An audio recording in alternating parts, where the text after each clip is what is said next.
Quiero agradecerle que tenga la deferencia de estar con nosotros los miércoles. Se hace un espacio para estar Raúl con nosotros. Gracias, Raúl, por estar otra vez por aquí. Un gusto grande, Pablo. ¿Qué tal? ¿Cómo te va? Bien, bien, gracias a Dios. De paso aprovecho a saludar a todos los que están. Están ahí. Vos sabés que tengo muchos amigos que me han comentado sobre este espacio diciendo qué bien nos hace escuchar un poco de Biblia con la habilidad que Dios te ha dado para poner en términos relativamente sencillos algunas verdades que son bastante complejas, ¿no? Y a veces difíciles de entender, o a veces hay cierta confusión, y poder repasar la palabra de Dios, mirar lo que nos dice, nos hace mucho bien. Hoy le decía al portero del edificio que esté atento, porque la fe viene por oír la palabra de Dios, y la fe empieza a crecer en el conocimiento también de la Escritura. Así es, nunca voy a amar lo que no conozco. Claro. O sea, necesito conocer para poder amar. Empezamos estas charlas tocando algunos temas, entre ellos la fe, pero hoy tenías un tema muy interesante para compartir con nosotros. Sí, te estaba tratando de hilvanar, pensando en aquel que estuvo en la semana anterior o pudo atar, y especialmente estoy pensando en aquel que le gusta leer la Biblia y que tiene deseos de esclarecer su vida en cuanto a las Escrituras.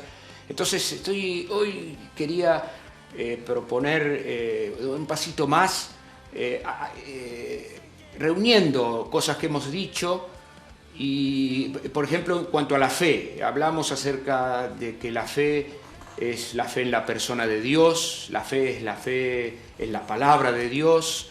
No estamos hablando de una fe abstracta, de una fe en la nada, no hablamos de la fe en la fe, no es porque tengo fe que pasan cosas, sino que es por la persona que Dios se ha revelado en las Escrituras, el carácter del Dios revelado, la palabra, las promesas que Dios ha hecho y las garantías que tenemos a consecuencia de quién es la persona de Dios que se ha hecho presente en las Escrituras. Hablando de las Escrituras, luego, Raúl, te interrumpo, sí, porque contame qué estás leyendo en este momento. Sí, se comunicó de Tucumán, nos está preguntando... Yerba Buena, un barrio hermoso de Tucumán, sí. Nos está diciendo que, bueno, la agenda puede servir para orar y leer la Biblia, pero nos hace una consulta. ¿Qué Biblia recomienda para leer? ¿Quién lo dice? Max de Yerba Buena. Bueno, claro, yo tengo ahí dos opiniones, dos recomendaciones. Bien. Quien esté buscando leer la Biblia para estudiarla, le recomiendo la Reina Valera del 60. Y quien esté leyendo la Biblia devocionalmente o con el propósito de edificarse diariamente, una versión más actualizada puede ayudarle muy bien. Hay algunas que tienen un lenguaje más actualizado al nuestro, al que usamos en el siglo XXI. Sí, la gran dificultad que tienen las Biblias actuales es la memorización. Cuando llega la hora de memorizar, ahí se complica mucho memorizar las versiones nuevas. Por eso es que yo continúo recomendando la versión 60, ¿no? También porque las citas y las concordancias que hay a disposición están todas hechas en torno a esa versión. Bien, me parecía oportuno porque paraste en el trayecto de este recorrido que estás haciendo, dijiste, bueno, pero sí, lo que dice la Biblia, ¿no? Sí, y luego fuimos la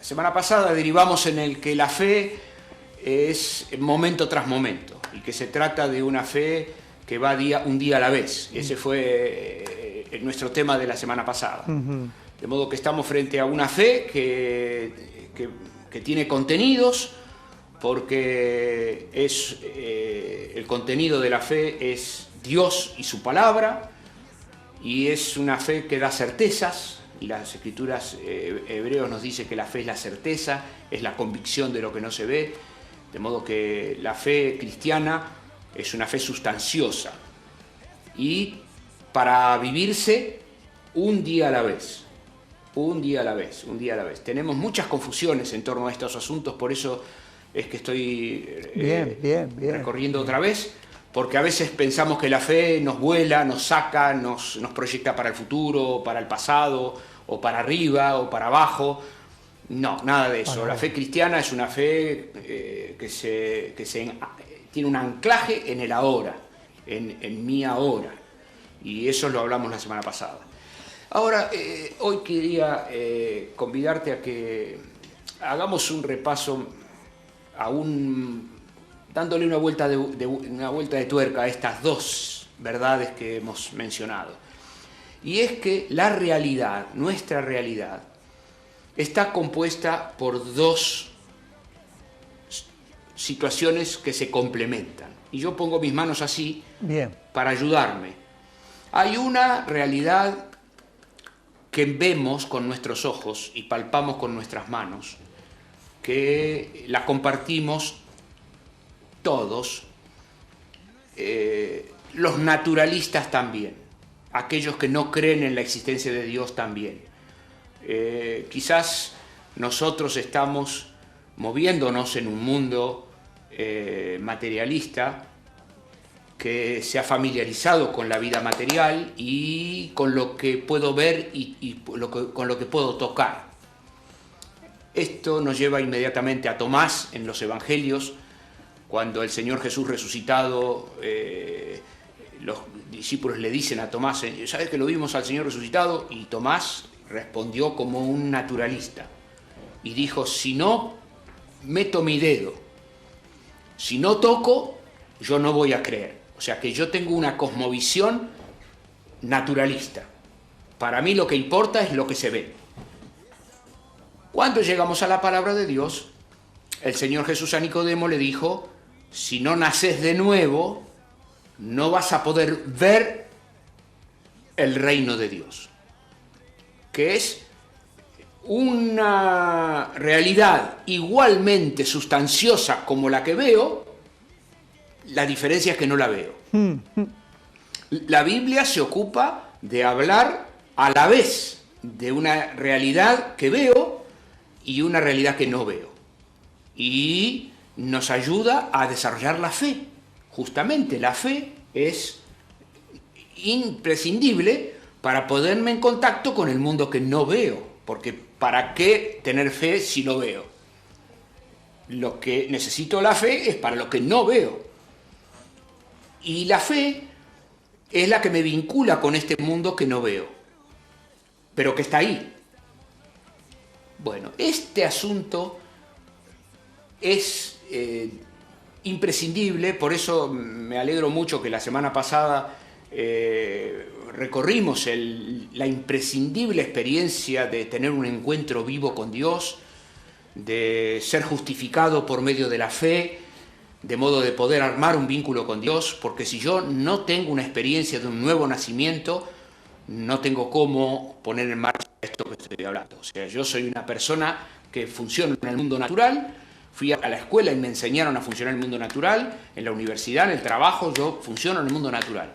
Cuando llego a la palabra de Dios, me entero que hay otra realidad igualmente viva, que completa lo que yo sé, que complementa lo que yo sé, que explica lo que yo sé. Porque la Biblia lo que nos hace es darnos razones, explicaciones. Nosotros entendemos, por ejemplo, el origen de la vida leyendo la Biblia, en costados que no se ven. La vida, ¿de dónde viene la vida? ¿De dónde vino el movimiento? Bueno, pero esos son asuntos para otro día. Lo cierto es que la palabra de Dios nos pone en contacto con una realidad que no vemos y nos enseña que está ahí.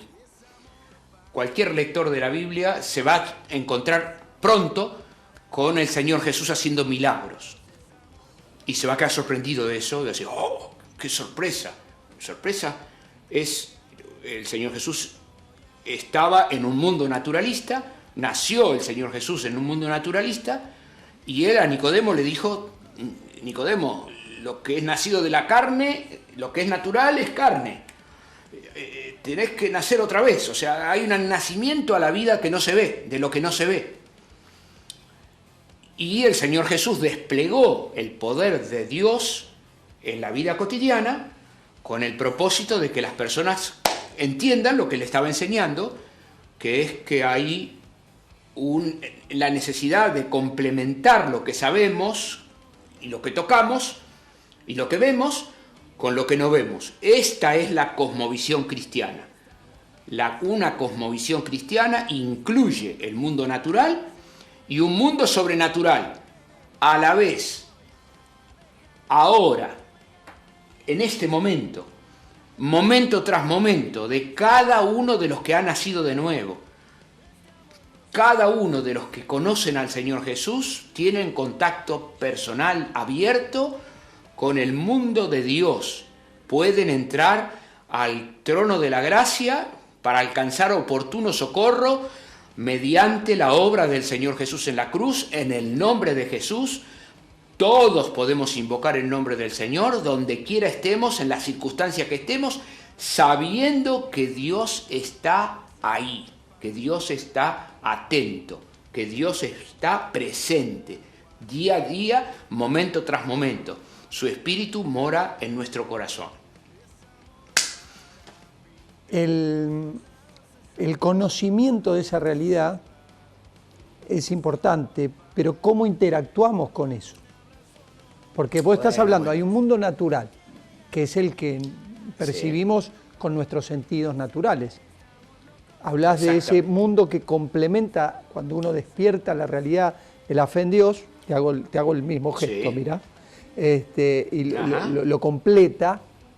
Ahora, ¿cómo interactúo con ese mundo espiritual, ese mundo que no lo ven nuestros ojos naturales? Bueno, ¿cómo hago para entrar en interacción con ese mundo?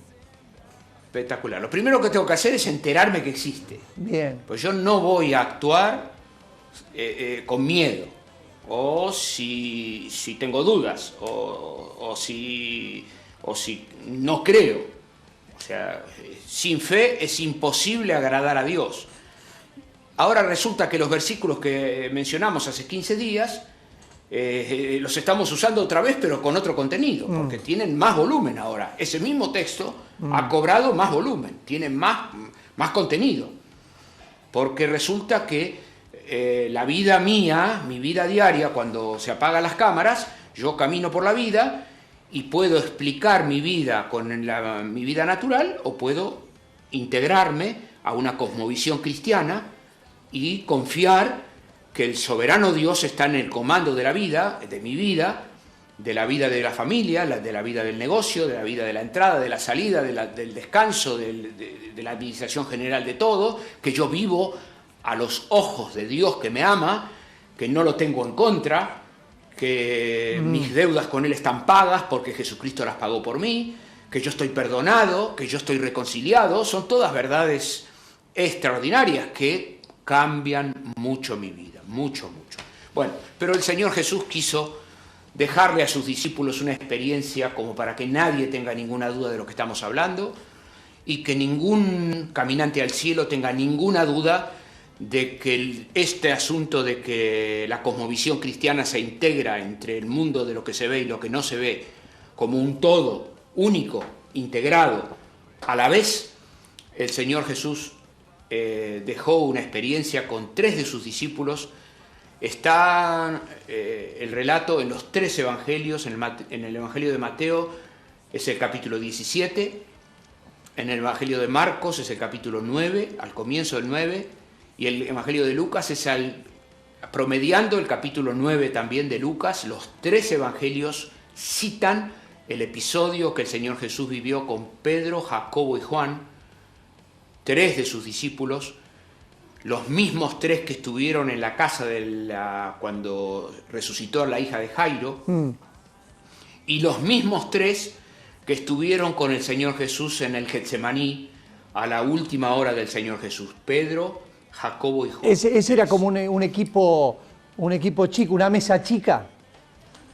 Que el Señor Jesús ¿No tenía es cierto? una manera de conducir. El liderazgo del Señor Jesús era un liderazgo como las olas del mar. A ver. El Señor Jesús guiaba a 3, estaba con 12, se reunía con 70 frente a una multitud, volvía a estar a solas con Dios para encontrarse con 3, con los 12, con 70, el Señor Jesús. Esa era la manera de conducir del Señor Jesús, un líder extraordinario. Para a tener todo en cuenta, el ¿no? que le gusta la conducción y lidera, puede aprender de Está bueno, conducción. está bueno. La Pedro, manera del Señor Jesús, Pedro, extraordinaria. Juan Jacobo y Juan. y Jacobo. Pedro, Jacobo y Juan son hermanos. Hermanos, claro. Pedro es el hermano de Andrés, también pescador, y Jacobo y Juan son también pescadores. Estos 3 fueron directamente llamados por el Señor Jesús, estaban en la orilla del mar de Genesaret.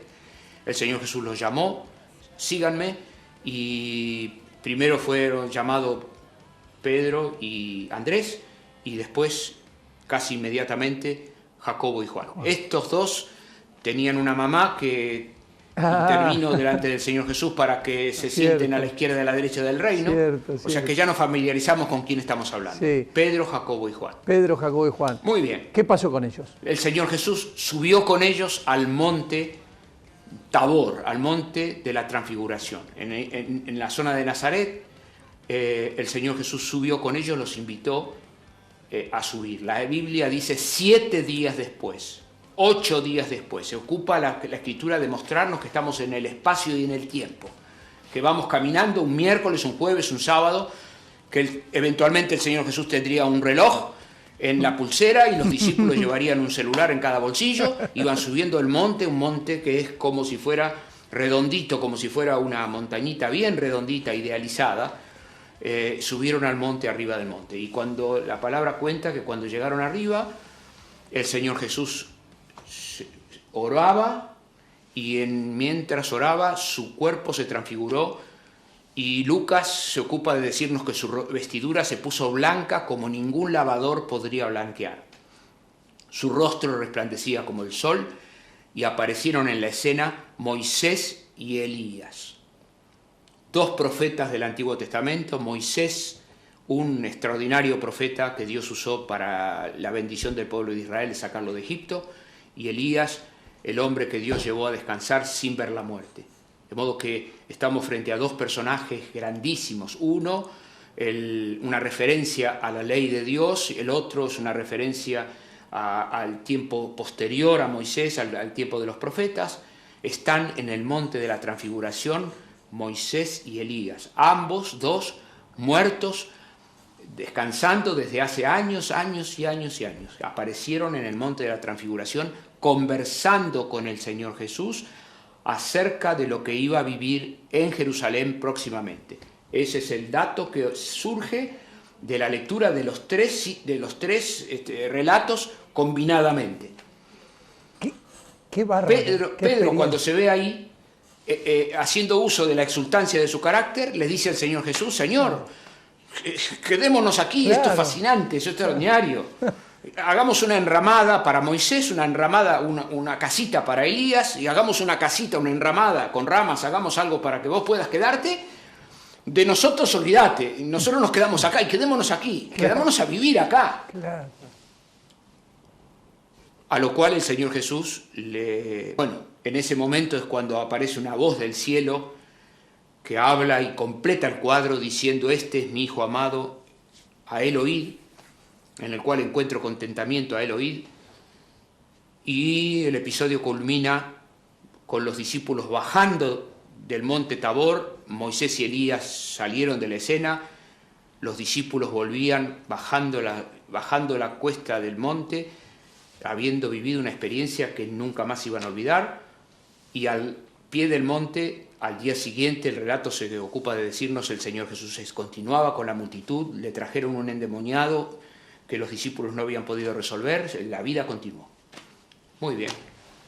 Esto es Biblia pura, está ahí, Les invito a cada uno, como me gustaría que cada uno que está escuchando vaya a la palabra, es Mateo, el capítulo 17, Marcos, el capítulo 9 y Lucas también en el capítulo 9. ¿Qué experiencia? Pero ¿qué hay acá? ¿Qué experiencia? ¿Qué hay acá con relación a lo que estamos hablando? El Señor Jesús está ayudando a sus discípulos a entrar a ver el reino de Dios. Y está tratando de ayudarlos a formar una mente que incluye la realidad, que integra la realidad. Que la realidad no es solamente el caminar por la ladera del monte con el reloj en la pulsera, que no es lo complicado del camino, que no es el Señor Jesús yendo con ellos, son 4 que van, sino que hay en la realidad que el Señor Jesús les va a mostrar es, en primer lugar, que mientras ellos estaban ahí y los relojes seguían funcionando, el Señor Jesús les descubrió algo, otro mundo, de la luz de la cual el Señor habla de sí mismo, de lo que es la belleza del cielo. El Señor Jesús les permite ver algo, un poquito, porque nadie verá mi rostro y vivirá. El Señor Jesús les dejó ver un poquito.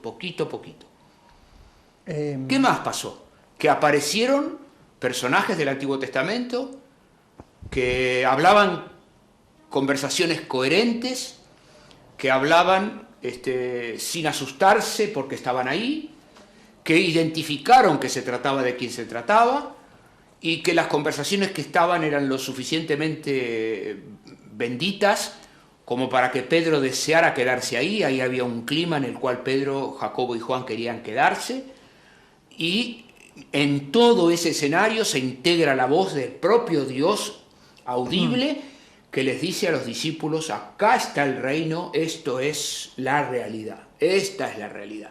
¿Cuál es la realidad? Esta es la realidad.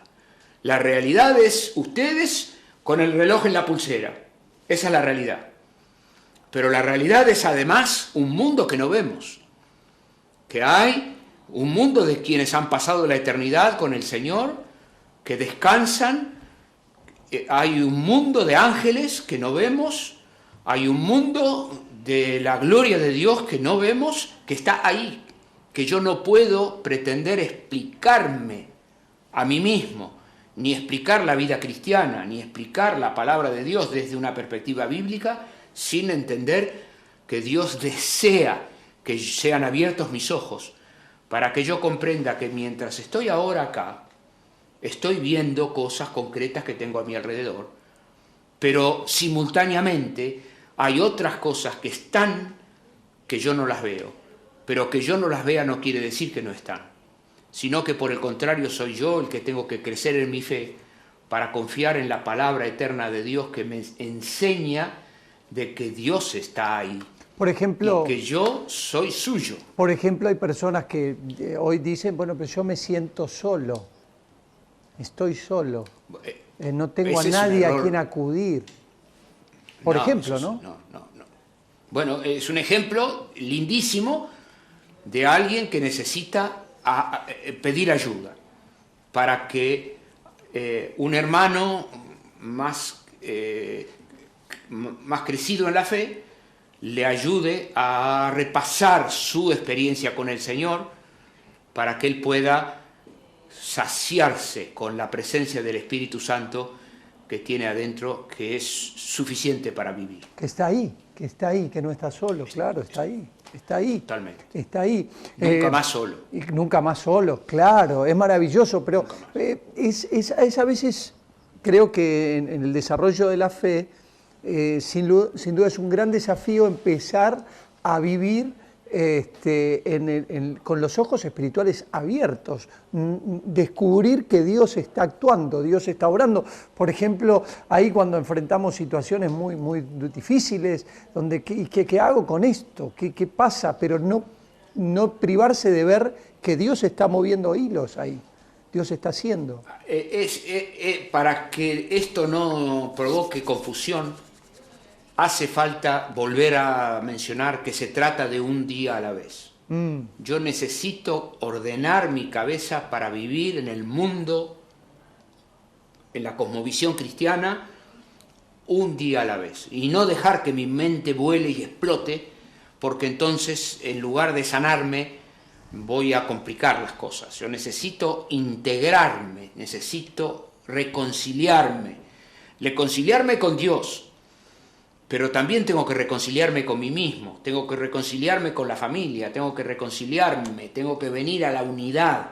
Y la unidad en la manera de mirar también es imprescindible. Necesito tener una manera de ver, calma, que la victoria está garantizada porque el Señor Jesús nos la da por gracia. El Señor comparte su victoria por gracia. El Espíritu que mora en nosotros es el mismo que levantó al Señor Jesús de entre los muertos. No hay nadie contra nosotros si el Señor es por nosotros. Esto es la verdad de la palabra. Somos más que vencedores por medio de aquel que nos amó. O sea, esto es lo rotundo de la manera de mirar que la palabra del Señor nos da en su palabra. Qué lindo poder empezar a mirar lo que hay que ver. A veces estamos estrictamente mirando lo que nos rodea, lo que nuestros ojos naturales vemos. Nos anima mucho esta idea de poner los ojos, esos ojos que no perciben, poner los ojos en el mundo espiritual, ¿no?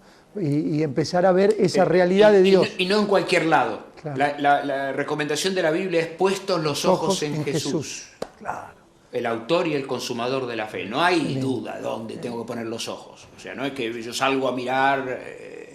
No. O sea, estamos hablando de la fe cristiana. Yo soy un seguidor de Cristo. Lo sigo momento tras momento. El que me sigue no anda en tinieblas. O sea, yo lo sigo al Señor. Y no necesito intermediarios. El Señor se deja seguir y bendito sea su nombre. Muy bueno, muy lindo, muy bueno. No sé qué opina Justo. Estoy leyendo en simultáneo muchos mensajes de los amigos y casualmente encontré uno que le manda saludo al pastor Raúl David de Mendoza.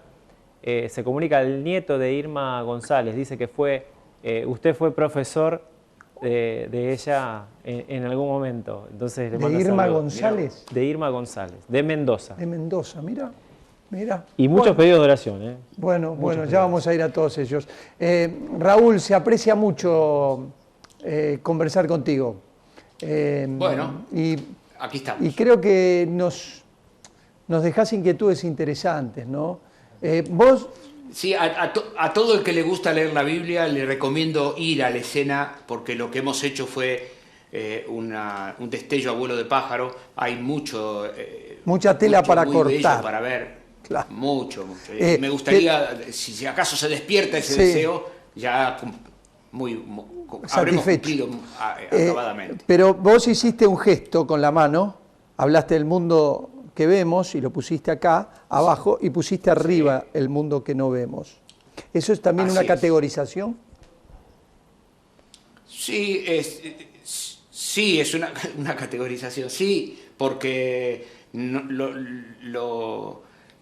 es una manera de explicarlo, de alguna manera podría ser así. No, me refiero porque gobierna, a eso me refiero. Está arriba porque gobierna el mundo espiritual.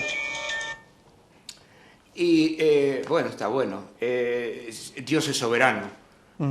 Aunque en el día a día el Señor nos ha dejado a nosotros la conducción. O sea, esto es un tema para otro día, pero Dios es soberano, pero nosotros tenemos libre albedrío. De modo que ahí hay una combinación también muy interesante que quizás puede ser un asunto para conversar. Raúl, un gran abrazo, querido amigo. Gracias. Un saludo grande para Inés también, que tiene la gentileza de dejarnos meter ahí en tu casa. Gracias. Chao. Raúl David Caballero. Te veo...